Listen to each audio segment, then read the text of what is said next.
Today's topic is actually hydronephrosis. Am I audible to everyone? Okay. So what is hydronephrosis? Anybody having idea about what is hydronephrosis? So if we divide this word hydronephrosis, hydro means water and nephrosis means kidney. So any water that is accumulated in the kidney is called as hydronephrosis. And in kidney, any water is urine. So basically the accumulation of urine inside the kidney, which is in excess amount, is actually called hydronephrosis. So if we basically define, how are we going to classify this whole slides? It is by these contents. It is actually an important short note. There are 2-3 questions that comes across from this in the examination. We will be discussing it as the class progresses. So first of all, what is hydronephrosis? Definition. So it is actually any aseptic dilatation of the renal pelvis and calyces. So any dilatation of the renal pelvis as well as calyces is called as hydronephrosis. Do mind it, it is aseptic dilatation. That means it is not any kind of an infection that is there. But if it actually has a superadded infection inside, that is something which is called as infected hydronephrosis, where the bacteria actually has started to grow in the accumulated urine which is stored inside. And if it actually causes suppurative destruction of the parenchyma of the kidney, this is a very severe condition, something which is known as pyonephrosis, something which has a very high mortality as well as morbidity to the patient. So this is basically how we are going to understand this. As we can see, this is actually a normal kidney and this is something which is the renal pelvis, and these three things are called as the renal calyces. Whenever there is a dilatation of these renal pelvis as well as the renal calyces, it is something which is called as hydronephrosis. Here we can also see that there is something which is getting dilated here as well. So it is actually the upper ureter which has also got dilated. So there is a pathology which we can see here. Somebody can say what it is, right? It is the ureter and there is some black thing inside. It is actually the stone which has obstructed the whole system. And henceforth the upper system has got dilated while the lower area is normal. What actually happens because of this? There is a parenchyma which gets compressed, and ultimately because of this compression it actually causes distortion to the kidney, ultimately decrease in the renal function. So what are the basic causes which actually leads to hydronephrosis?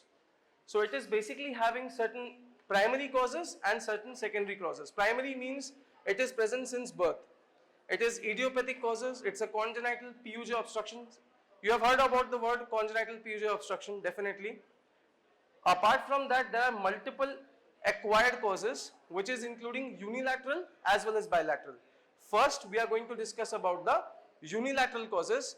One side of the kidney is getting dilated, why it is so. So basically, I need to draw a diagram for this. I'm not having the pen. We'll understand it once the pen comes. So there are 3 parts in the ureter, as we can see here. This particular area is the external part. There is basically the intramural part, which is the wall, and inside, as we can see, is actually the intramural part. So what is the extramural parts? So whenever the ureter is going to get compressed from outside, it is called as extramural compression. Now that can be due to any kind of a tumor which is in the uterus, which is in the cervix. It might be the prostate, it might actually be the rectum as well. Or else it is basically because of external compression due to certain major vessels. Now what is actually happening in a case of retrocaval ureter? Normally a ureter is always passing above the inferior vena cava. But if suppose the ureter takes a abnormal course and it goes behind the inferior vena cava and then comes back, the inferior vena cava is going to compress the ureter. Ultimately, this will cause obstruction, something which is called as a retrocaval ureter. If we are basically thinking about aberrant vessels, if suppose this is the whole thing, this is the kidney, there is an abnormal vessel out here which is basically compressing the particular renal pelvis. This particular abnormal vessel, if it is going to compress here, this whole area is going to get dilated. It is called as the aberrant renal vessels. Apart from that, there is something called as retroperitoneal fibrosis. So it is an extensive fibrosis going outside. It actually causes the ureters to compress. So anything which is basically causing a external compression over to the ureter is going to cause hydronephrosis in this particular area. So this is called extramural compression. What about the intramural compression? Intramural compression means if we basically make the ureters like this, it is the wall of the ureter. Now if suppose there is any pathology here inside, that can be either in the form of a tumor, that can be either in the form of any forms of a stricture, ultimately causing this to grow from inside and henceforth called stricture, or else there is sometimes outpouching of the mucosa of the ureter. That is something which can be seen here. This is the outpouching of the mucosa of the ureter at the level of ureteric orifice. It is called as ureterocele. Sometimes this particular opening also becomes very much narrowed, which is called as narrowed ureteric orifice. So if any of these conditions are going to be there, it is also going to cause hydronephrosis. All these are coming in intramural causes, causing unilateral hydronephrosis. Now what are the intraluminal causes? That is something the most common of all. A stone, we all know, if it gets compressed and obstructed into the ureteric system, it will cause hydronephrosis. Apart from that, sometimes the patients do have areas where there is papilla. Now this papilla gets sloughed off. It is called as sloughed papilla, and that actually leads to necrosis. That is because of the necrosis of that particular area. This sloughed papilla comes into the ureter, blocks that, and ultimately causes the same symptoms. Sometimes if there is hematuria, the blood clots are formed, these clots get dislodged, enter into ureter, again blocking it, and again it actually causes hydronephrosis. So basically these are the common causes of unilateral hydronephrosis.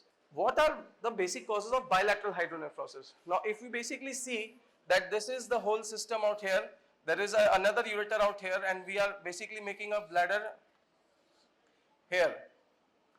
So any pathology which is at below this level is going to compress this area as well as this area. Ultimately what will happen, it will cause bilateral hydronephrosis. So what can be the pathologies like? The pathologies can be related to the urethra, which can be either a stricture in the urethra, a stone that is getting entered into the urethra. It is simply a prostate that has enlarged here. This prostate is actually compressing the whole thing. It can be a normal prostate like benign prostatic hyperplasia, or it can be a carcinomatous changes as well. It can be basically something which is called as a pinhole meatus. So basically the opening has become so narrow that it is not going to pass through. Congenital causes are also going to be there, particularly in the males, something which is known as posterior urethral valve. Anybody has an idea what is posterior urethral valve? Can you tell me what is posterior urethral valve? Anybody here? So posterior urethral valve is basically where we are having a small valve out here, this area. So the catheter can easily go inside, but the urine is not going to come out. Anything which allows one-way directional change is something which is called as valve. Valves are normally seen within the veins, right? So similarly, a valve formed in the urethra will ultimately obstruct the system, particularly in the male congenitally, and that is called as posterior urethral valve. Again, a very important short note which will be taken as a separate class altogether. That is why I am saying this. Apart from that, we already told about a carcinoma cervix as well as uterus. Now many females comes to us, urologists. Why? Because they are in situations where they are already having a CKD changes, chronic kidney disease. Why? Both the ureters are blocked, both the kidneys have become damaged, and the basic thing was because they neglected their carcinoma, because normally CA cervix is presented in a very advanced stage when already they are neglecting it and the kidneys have got damaged. Apart from that, any pathology, again I told you, if there is a tumor out here, if tumor is basically at the bladder neck, or if there is a stone in the similar area, then again we are going to find the similar situation of bilateral hydronephrosis. So anything which is below the level of ureteric orifices, if it is going to obstruct the system, it will call back pressure changes. Whatever I discussed here was basically obstructive hydronephrosis. So basically the whole system is getting obstructed, and henceforth this particular area is getting swelled up. Now we are going to discuss two things, which is basically neurogenic bladder and VUR. So this is a condition where there is no obstruction to the system, still the system is remaining dilated. And the reason for that is, so if we basically see this ureteric orifice, if this uric orifice becomes spatulated like this, ultimately what will happen, patient once is voiding, some urine will go here but some urine will pass above. This particular situation is called as vesicourethral reflux. So basically they will have a dilated system although they are not having any kind of obstruction in the entire length of the ureter. So in this situation we are not only finding hydronephrosis, we are also finding hydroureter. That means the ureter is also dilated in its entire length. There is one more situation which is called as neurogenic bladder. So normally it is also called as atonic bladder. This is a normal bladder. A neurogenic bladder has a Christmas tree appearance like this. So this is the normal shape of a neurogenic bladder. Why? Because this particular bladder has lost its tonicity. It is not able to contract by itself. So henceforth, whenever the patient is wanting to pass urine, normally he will not have any sensations. Most of the urine will ultimately pass in the backward direction. So again, there was no obstruction, still the patient is having hydronephrosis associated with hydroureter. So we therefore divided hydronephrosis as something which is unilateral, something which is bilateral, something which is primary, something which is secondary, something which is obstructive, something which is non-obstructive. So this is the way we are going to classify hydronephrosis in a very simplified way. Now we can just basically look at quickly what were the causes discussed here. We have discussed that there is basically the kidneys, any obstruction in this area, that means a calculus, any cancer that is going to basically compress the ureters, or it may be basically a vesicoureteric junction, reflux or neurogenic bladder. It might be a PUJ obstruction in this particular area, or it might be basically anything below the level of the VOJs known as the cancer of the prostate or many other causes. So this is just a similar summarized form of what we have discussed till now. It is the same thing. Now what is actually happening whenever there is obstruction, whenever there is dilatation? So if we basically see this particular area, this is going to be the calyces. Ultimately they enter into the tubules enter into the glomerulus, again they are basically entering the back again. This is the normal system that is actually there. If we are going to increase the pressure out here, if there is going to be having more amount of water here or urine here, it will ultimately cause compression to this area. If this is going to get compressed, what will happen? That there will be increase in the intrarenal pressure.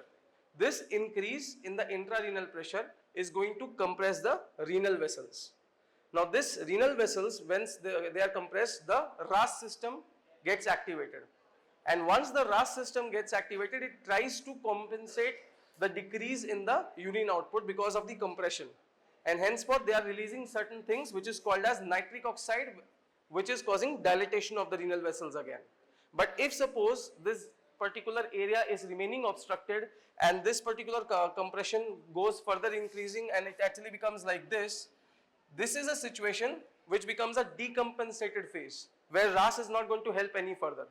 There will be further constriction of the renal vessels, further decrease in the GFR, and because of this decrease in the GFR, because of this compression, there will be tubular atrophy, there will be glomerular atrophy, and patient will ultimately land up in azotemia, in ESRD. So this is the most dreadful fate of a neglected hydronephrosis, which is ESRD. So as we just discussed here, there is decrease in the GFR, decrease in the renal blood flow, but there is initial rise. Why? Because of the RAS system that's getting activated. Impaired renal concentrating ability, that actually happens whenever there is CKD which comes into the picture. Apart from that, there will be tubular dysfunction, and remember that if suppose a patient is having obstruction and we remove the obstruction in a very timely basis, then the tubule starts to regenerate themselves, and that is a situation where the GFR starts to increase and ultimately patient will have diuresis. So this is the basic pathophysiology which takes place in patients having hydronephrosis. This is just that particular thing itself which has been explained in the chart manner. As we can see, in the acute phase there was increase in the initial blood flow as we discussed. Why? Because there was nitric oxide that was released. Ultimately the decrease in GFR is obviously going to take place, but it will try to maintain itself. Because of all these things, there will be distension in the capsule and the patients most commonly present with a renal angle pain. In a chronic phase, when the obstruction is going to go further, there will be decompensated phase and the renal blood flow will start to decrease anyhow. It will not be any more increased, and ultimately the patient is going to land up in secondary complications of CKD. What are secondary complications? The patient will develop secondary hypertension. The patient will develop azotemia. The patient is going to develop hyperkalemia. All these things are going to be there.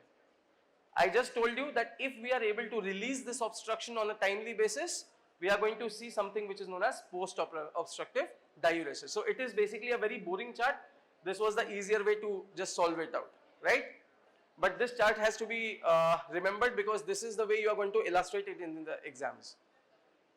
So yes, we have discussed about the fact that there are various things, acute or chronic. Acute means it was an acute obstruction, we removed it, ultimately the things get over. Chronic, in patients having tumor, it is going to be a progressive thing. It will go on increasing, and that will become a chronic process. It will be basically something which will end up the kidneys into a ESRD stage. What is laterality? Unilateral, bilateral, we have already discussed. One important thing is mild, moderate and severe. So there is something which is called as a SFU grading of hydronephrosis. Now what is this SFU grading of hydronephrosis? There are basically 5 varieties of it. 0, 1, 2, 3, 4. So these are the 5 varieties in which this particular situation is absolutely a normal situation of the kidneys. If patients are going to have, first thing, that is the calyces are absolutely normal, there is a renal pelvis which has become dilated. This is basically called as a stage 1. It is the pelvis which has dilated, nothing else. Stage 2 is the area where the calyces have also started to develop dilatation and the pelvis is also further dilated. This is a particular stage till where we are not finding any forms of a kidney damage. We can reverse the whole situations till grade 2, which is something called as, this is a mild situation, this is a moderate situation. Severity is basically here.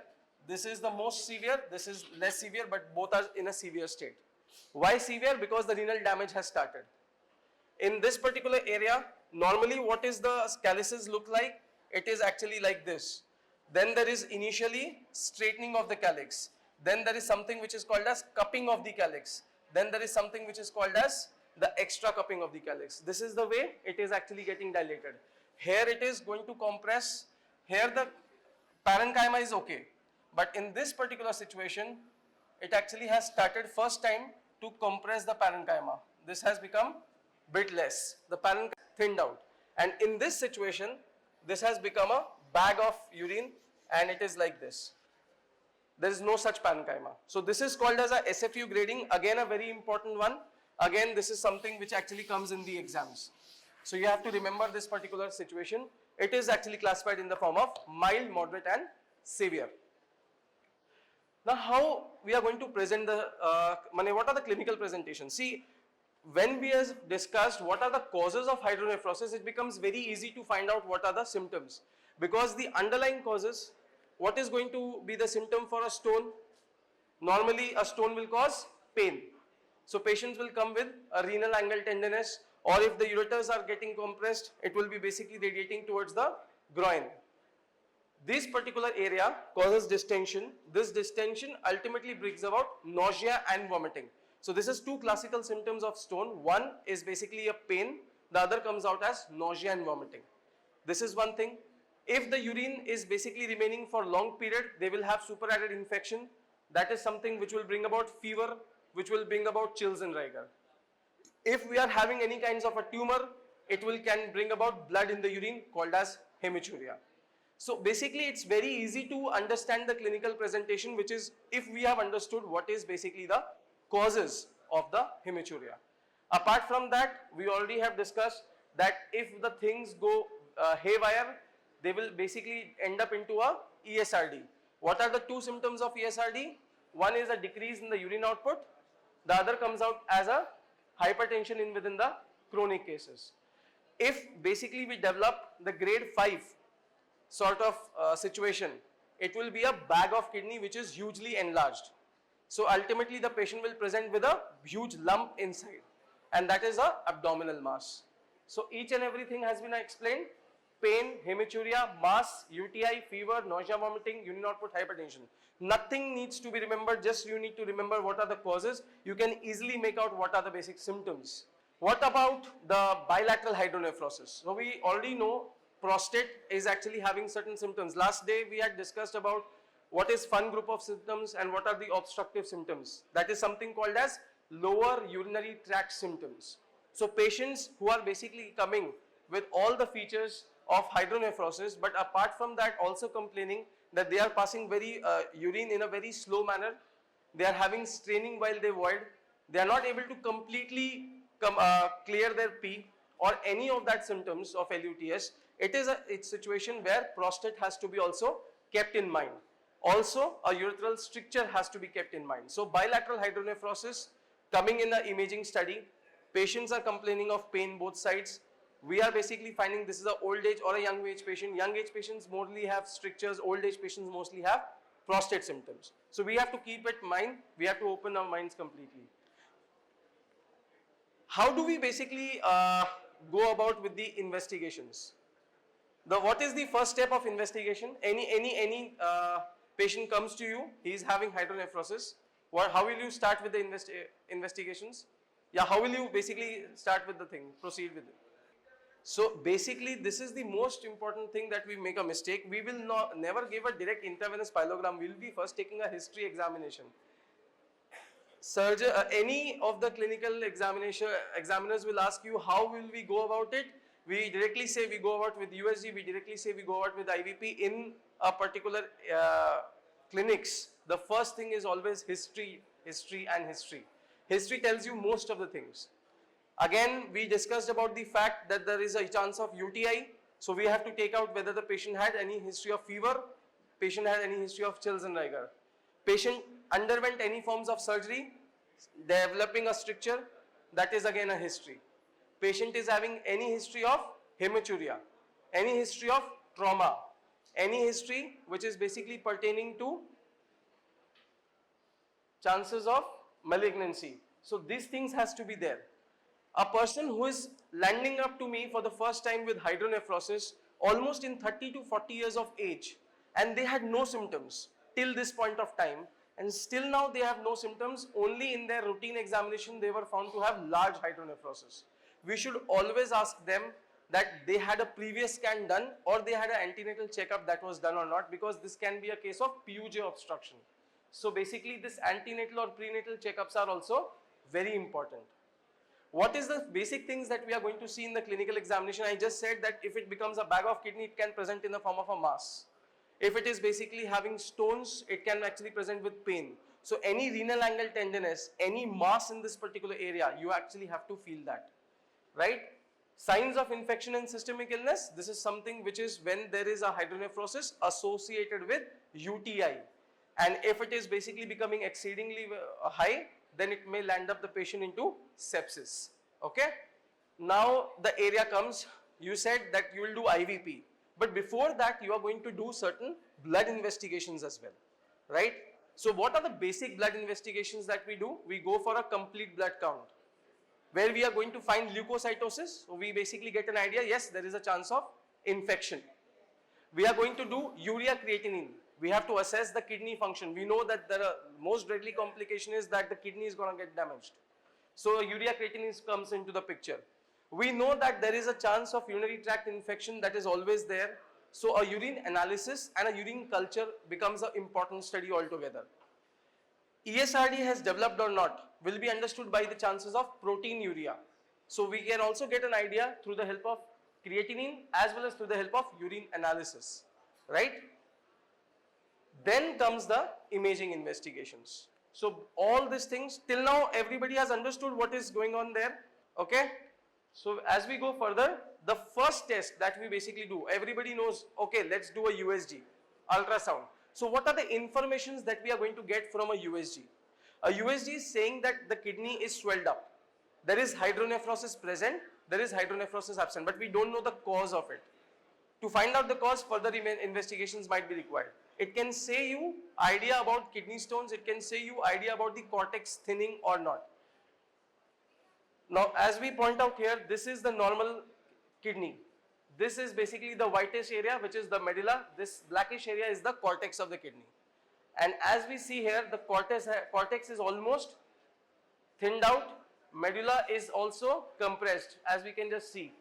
The most of the things are taken by a blackish area, which is nothing but the urine that is actually accumulated, something which is called as hydronephrosis. What about this thing? As you said, IVP. So this is basically an IVP. Can anybody say a brief idea what is IVP, how it is done, and what are the things that we look for?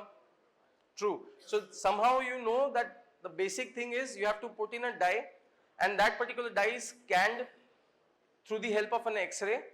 This dynamic X-ray will decide whether the dye is basically passing through the kidneys or not. This is a normal IVP. As we can see in the normal IVP, this is the dye that has actually passed here. The dye will pass here as well, which can be seen here.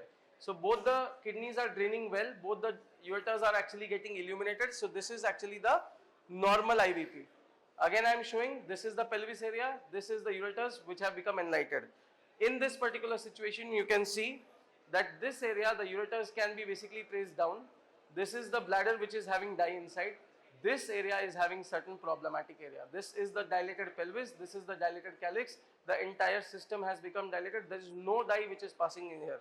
So this is a situation of PUJ obstruction.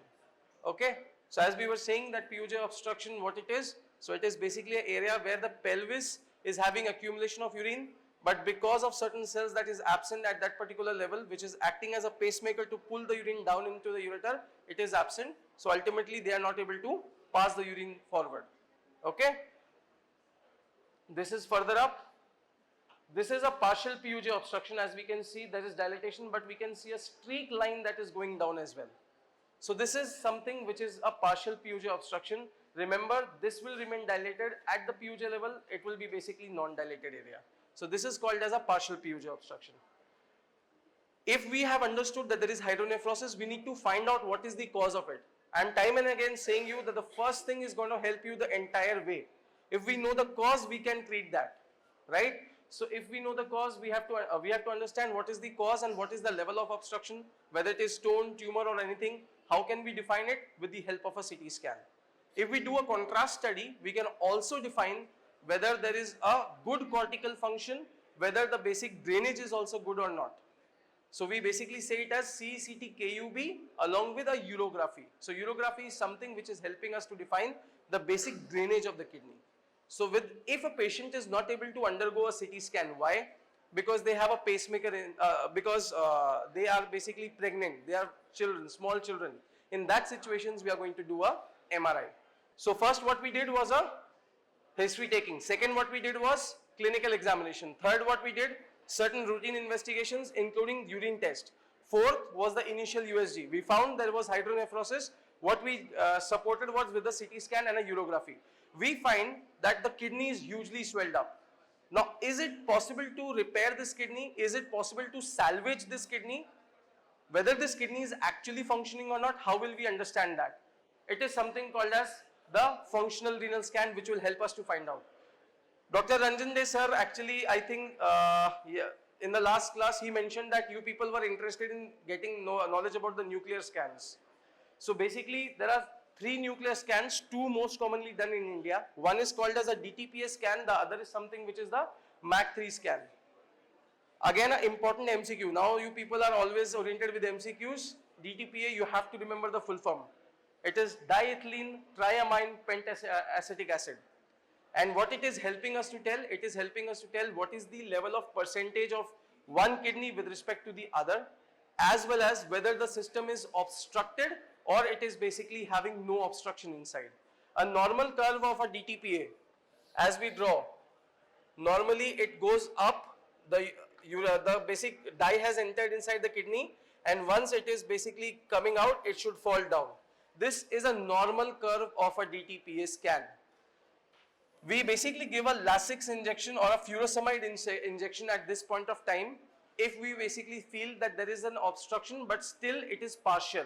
And if again the same pattern comes across, we need to just observe this kidney, we don't need to do anything for this kidney. Suppose this particular situation comes like it has gone here, but it goes up only. In that situation, this is a curve for obstructive values.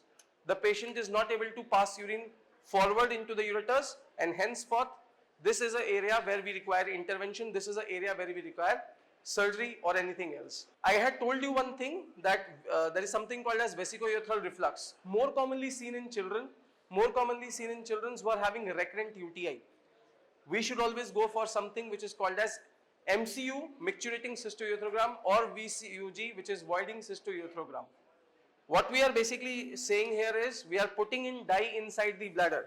So if we are basically entering a small catheter, we are putting dye inside the bladder. We have basically filled the whole bladder, and now we ask the child to pass urine, and we basically see it or scan it in an X-ray.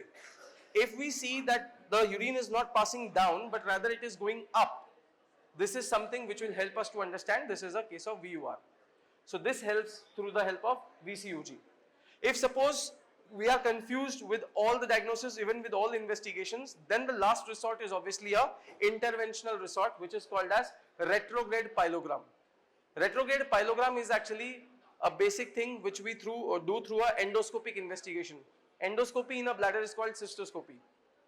So cystoscopy followed by RGP. This is something where we are basically entering a scope inside, and ultimately we know that there are two uretary orifices which are there.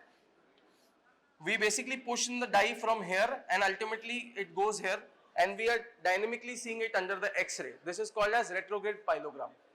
So this retrograde pyelogram is an invasive method. We will do it only as a last resort if we are not able to see it through the help of non-invasive investigations. This is an obsolete test, although it is a very favorite question of the old surgeons and the old examiners. This is called as Whittaker's test, where what we are basically doing, if this is actually the kidney, we are putting in a small tube inside the kidney directly, and through this particular tube we are inserting water at a level of 10 ml per minute, and then we are measuring the pressure of that particular pelvis.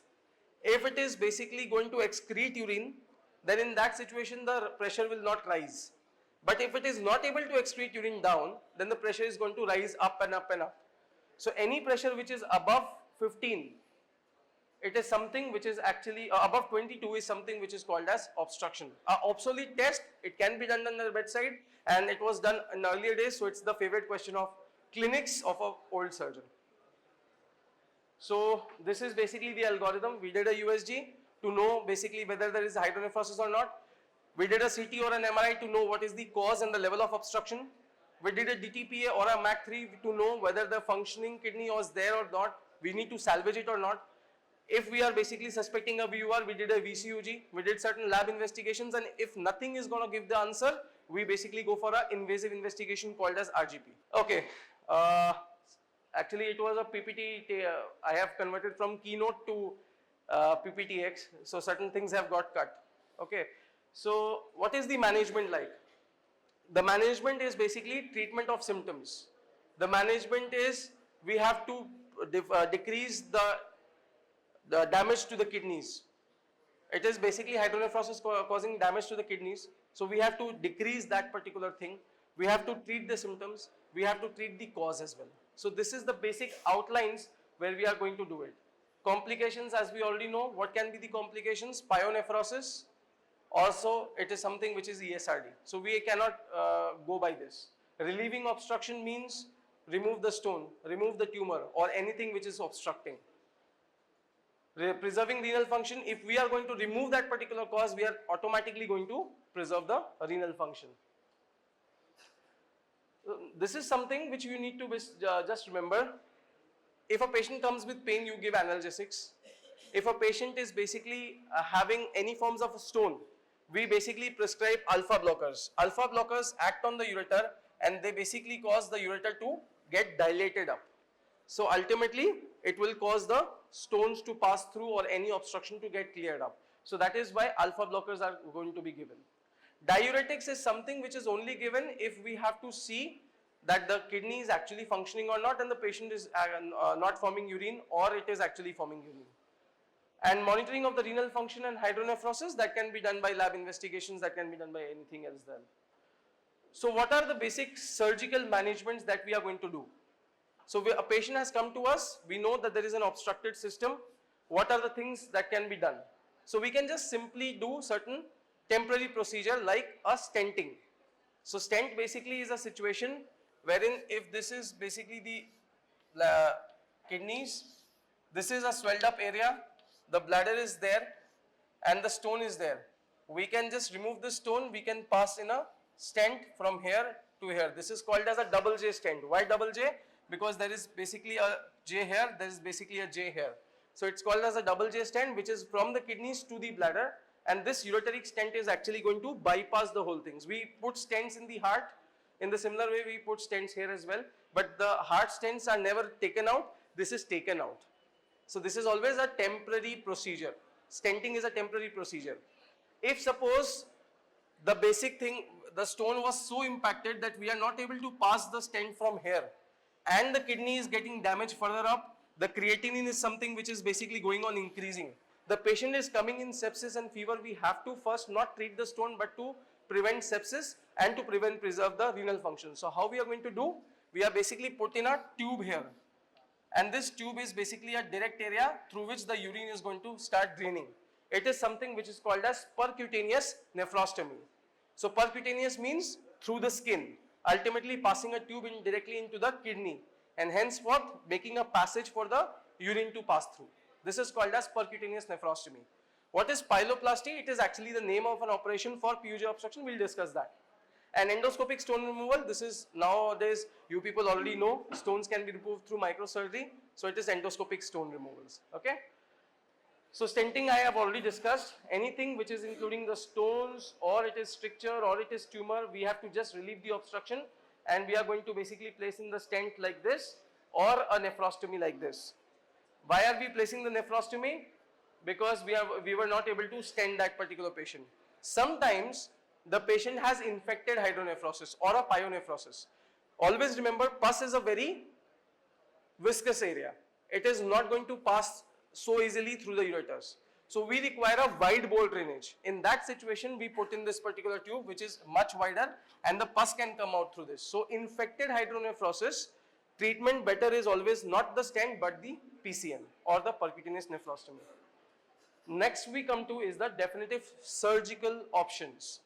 So we already know stones can be dealt with the help of URSL, something called as ureterorhinoscopic stone removal, where we basically pass in a small scope here, enter here, through the help of laser we powder the entire stone, and thereafter we can take out the whole things. So it is called as endoscopic stone removal. Nowadays something which has come up is called as RIRS, retrograde intrarenal surgery, wherein we can actually pass the scope directly into the kidneys, move around the kidneys entirely with the help of laser, locate the stone, actually powder it, and thereafter the whole things are done. Suppose there is a malignancy. Achha, so we have already discussed what is ureteroscopy and what is PCNL. PCNL is something where we are basically making a similar tract like this, but that is immediately taken out post the surgery. So this is directly, if a stone is out here obstructing, we are passing a scope directly through this tract, breaking the stone, taking it out from here itself and immediately removing it. Something called as PCNL. What is ureteric reimplantation? So ureteric reimplantation is basically an area, suppose we are basically having two things I am going to discuss. One is the PUJ obstruction, the other comes out as BUR.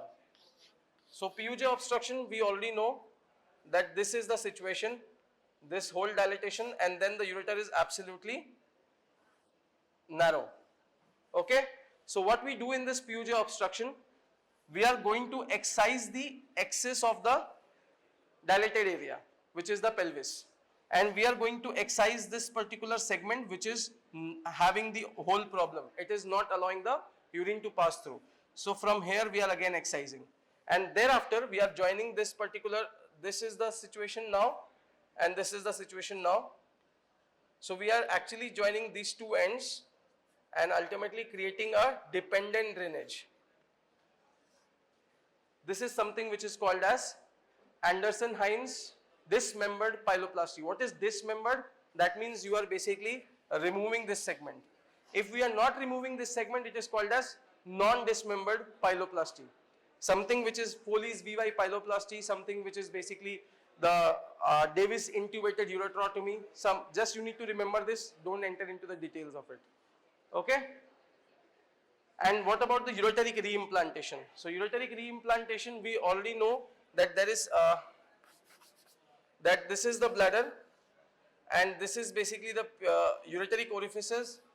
This has become dilated. The whole length of the ureter has become dilated. In that situation, this particular area which was spatulous, we are removing this whole area. We are ligating the ureters here and we are basically causing this particular whole segment to join from a new area. So we basically do it from a new ureteric orifice. We are creating the orifice here. Okay, so this whole area, this we are basically ligating, cutting down, and we are basically causing this to join from a new place. So this is called as ureteric reimplantation done for VUR. Okay, so what is the post-operative care? We all know that we have to see whether we have treated hydronephrosis or not. How we are going to know this? Simply by the help of USG. The creatinine has come down, that means the renal function has normalized. The patient is not having any forms of further symptoms. How we are going to monitor that? By the help of sometimes a renogram as well, IVP or DTPA, right? And long term, obviously we have to go with yearly imaging scans just to see that again the hydronephrosis is developed or not. So what is the prognosis? Early diagnosis, early treatment. As I just said about the SFU classification, till the time we are in the stage 2, we are doing whatever it is not going to damage the kidneys. When we have entered into 3 or 4, it's a permanent damage to the kidneys, and henceforth whatever we do, this damage will remain. So always, if it is basically diagnosed at an early stage, we are going to basically treat it. It will ultimately cause regain back of the normal renal function. So the timeliness of intervention is very much required. Otherwise, if the duration is very high or the severity is very high, it will ultimately cause this particular situation. That is, untreated cases, it will cause ESRD. This is the basic outline. इतनी देर bore किया, अब ये क्या चीज है basically देख लो. If a patient is having hydronephrosis, the first thing is we are going to find the cause. We have to basically investigate the whole situation. We have to understand what is the basic level of obstruction. If suppose it is obstructive and non-obstructive. Non-obstructive, I had told about 2 causes. One is neurogenic bladder, the other is VUR. If we find that it is non-obstructive, we will treat VUR, ureteric reimplantation, or we will treat the neurogenic bladder with the help of CISC. This is one more slide that's left for CISC. Obstructive cause, if it is because of stones, remove the stones. If it is because of the PUJ obstruction, do a pyeloplasty. If it is because of tumor, just remove the tumor or stent the kidneys first to preserve the renal function and then treat with the tumors. So surgical interventions, we have already talked about pyeloplasty, stenting, nephrostomy, and yes, the supportive measures. If a UTI is there, antibiotics, monitor renal functions and manage the hypertension which has secondary developed because of the prolonged obstruction. So this is something which I have already discussed. Pyeloplasty, which can be Anderson-Hines, which can be Foley's VY.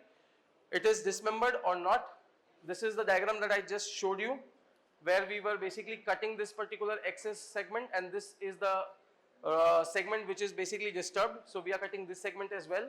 We are spatulating this area and then we are joining these 2 things. So ultimately the last results will be basically in this manner. So this is a dependent drainage. So this is called as the UPJ obstruction treatment. But if suppose we are not going to, this was the area where we had actually cut the whole thing, this is dismembered. If we are not cutting, we are just basically incising it. We are not cutting, we are just incising it, opening it up, and then we are basically just joining again. This is called as Foley's VY plasty. It is a non-dismembered. I told you don't need to go into details of it, just remember the name. Foley VY plasty, Davis intubated ureterotomy. Anderson-Hines pyeloplasty you have to know in details because that will be something asked in details. So this was basically a dilated pelvis which was before the pyeloplasty was done, and once the pyeloplasty has been done, we have actually cut off the excess segment and now it has normalized. So the principle was to basically decrease the size of the pelvis, excise the PUJ and ultimately attach the ureter. Most importantly, the word is dependent position. If you are attaching somewhere or the other, again anti-gravity motions cannot come. We have to put it in the gravity action, then the urine will actually pass through. Last slide, I think, that is the neurogenic bladder. I said that there is something called as non-obstructive hydronephrosis. Because of a atonicity, there is a Christmas-shaped bladder that actually is formed. So patient comes to us, and here I have seen almost around 100 of neurogenic bladders. Why? Because most of them basically they have they are basically climbing the coconut trees, and thereafter they fall down.